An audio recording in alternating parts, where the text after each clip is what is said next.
Alright, y'all. Ain't it something how Eva Marcel and then Kevin McCall were in the news cycle together, and now they both have relevance and they have a history together? I don't know. Holy Spirit's just making some connections for me. Hey guys, I'm Lonnie Appleton, and I'm going to talk about what Holy Spirit just revealed to me about Chris Brown and Kevin McCall. Now, of course, you guys are going to call me crazy, but that's okay. Those of you who understand what I'm talking about, you're going to pick up what I'm putting down. Currently 3:27 in the morning, so hey, this might be delirium. Or it might be revelation, because you know between 12 and 5, it's on and popping in the spirit realm. Revelation is revelationing. So here's what Holy Spirit told me about the Chris Brown, Kevin McCall situation. Well, right now I'm contemplating even back to Kevin McCall and Eva Marcel. I'm just thinking, karma is Eastern religion. It's not something that's spoken of in the Bible, but retribution is. I'm not going to go down that road. Chris Brown is an incubus, I believe. Maybe a vampire, I don't know. But whatever entity sucks the life out of other people, that's what he is. And hey, I'm a Breezy fan, so this isn't I'm a Breezy hater or anything. This is just what, and if we actually look at the situation, like look at Kevin McCall, he looks half dead. Now I get it, substance abuse and all these other things, quality of living, shoot, my diet ain't that good, but I don't look like Kevin McCall. That brother look bad. Shoot, and he got an EBT card, so I know he eating better than me. We eating good on a budget. But yeah, Chris Brown, because listen, he has admittedly worked with other writers. And again, this is not breezy hate. Love me some Chris Brown when I used to listen to secular music. But the point is, nothing against Chris Brown.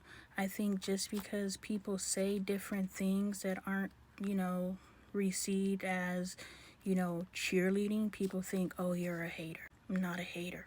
This is just revelation. He's an incubus or a succubus or a vampire.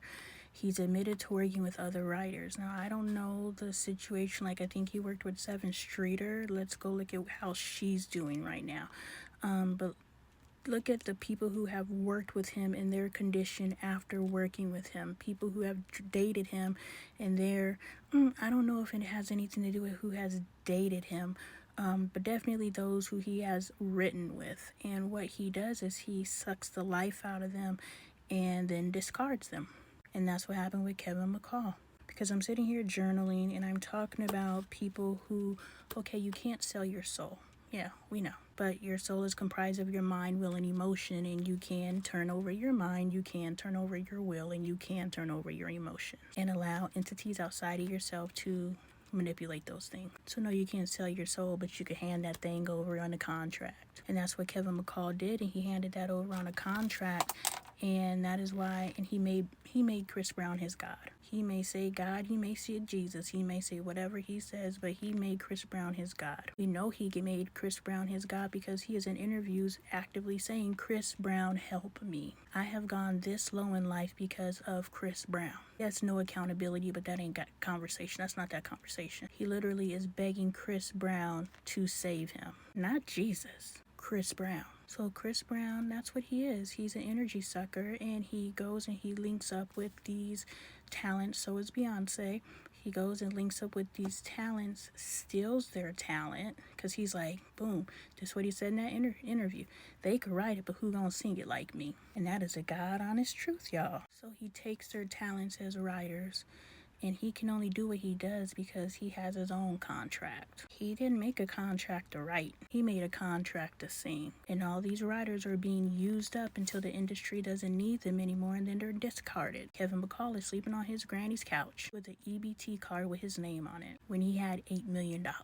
If God blessed him with that opportunity, he would still have his status, because God doesn't give you status that he doesn't give you the capability of keeping. But because an entity outside of God gave Kevin McCall that access point, that's why that access point was taken away when he was no longer needed. So he's not going to get that opportunity again because he's used up. Doesn't matter how much smoke and bangers he has, he literally have to go suck or bend to be able to get back into industry at this point. That's just what Holy Spirit told me while I was journaling about Beyonce.